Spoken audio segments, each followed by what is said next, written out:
Assalamualaikum anak-anak. Jumpa lagi kita dalam mata pelajaran matematik. Hari ini kita akan bersama dengan Yaya. Hai kawan-kawan. Hari ini belajar dengan Yaya ya. Cikgu Ikin, Yaya tak faham tajuk masa dan waktu. Cikgu Ikin boleh ajar Yaya? Yaya tak faham macam mana nak cari tempoh masa. Tolongnya Cikgu Ikin ya. Boleh Yaya, jangan buang masa. Jom kita tengok contoh soalan yang pertama. Langkah pertama yang perlu anak-anak buat ialah baca dan fahamkan soalan. Yaya nak baca cikgu. Boleh Yaya. Okey, sekarang cuba Yaya baca. Sebuah konsert bermula pada pukul 6.30 PM dan berakhir pada pukul 11.15 PM. Berapa lamakah konsert itu berlangsung? Sekarang anak-anak perlu pastikan kata kunci bagi soalan ini.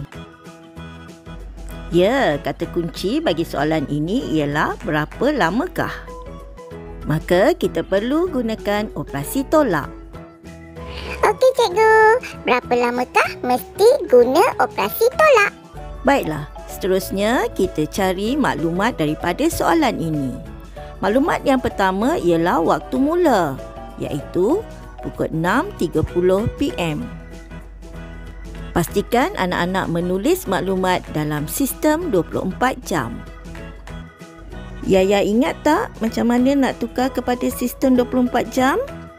Mestilah ingat, cikgu kan dah ajar. Maklumat yang kedua dalam soalan ini ialah waktu akhir, iaitu pukul 11.15 PM. Ingat, anak-anak perlu tulis dalam sistem 24 jam. Untuk mencari tempoh masa, anak-anak perlu tolakkan waktu akhir dengan waktu awal. Mari cikgu tunjukkan bagaimana untuk menolak. Langkah pertama, anak-anak perlu buat rumah jam dan minit. Maaf cikgu, Yaya nak tanya, kenapa kena buat rumah jam dan minit?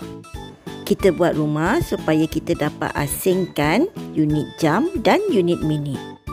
Sekarang kita masukkan waktu akhir dan kita tolakkan dengan waktu awal.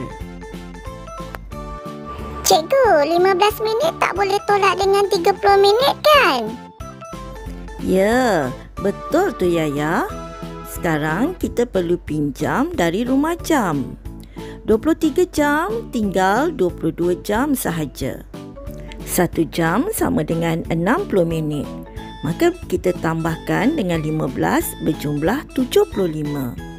Kemudian kita tolakkan dengan 30.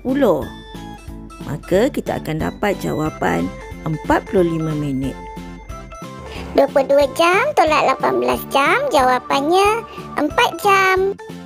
Sekarang kita perlu tuliskan jawapan. Jawapannya ialah 4 jam 45 minit. Cikgu harap Yaya dan anak-anak semua faham dengan penerangan cikgu tadi. Ingat kata kunci yang cikgu ajar hari ini ya. Yaya faham cikgu. Yaya harap kawan-kawan pun faham juga ya. Kita ingat kata kunci yang cikgu beri tadi. Jom kita cuba soalan lain. Kawan-kawan, jom kita tengok soalan 1. Zaki menaiki bas dari Johor Bahru pada pukul 11.30 AM. Dia sampai di Kuala Lumpur pada pukul 3.30 PM. Hitung tempoh masa perjalanan Zaki dari Johor Bahru ke Kuala Lumpur.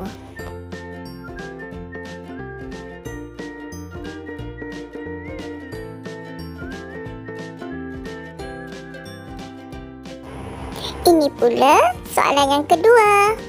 Nanti kawan-kawan jawab ya latihan 1 dan latihan 2. Yaya pun nak jawab ni.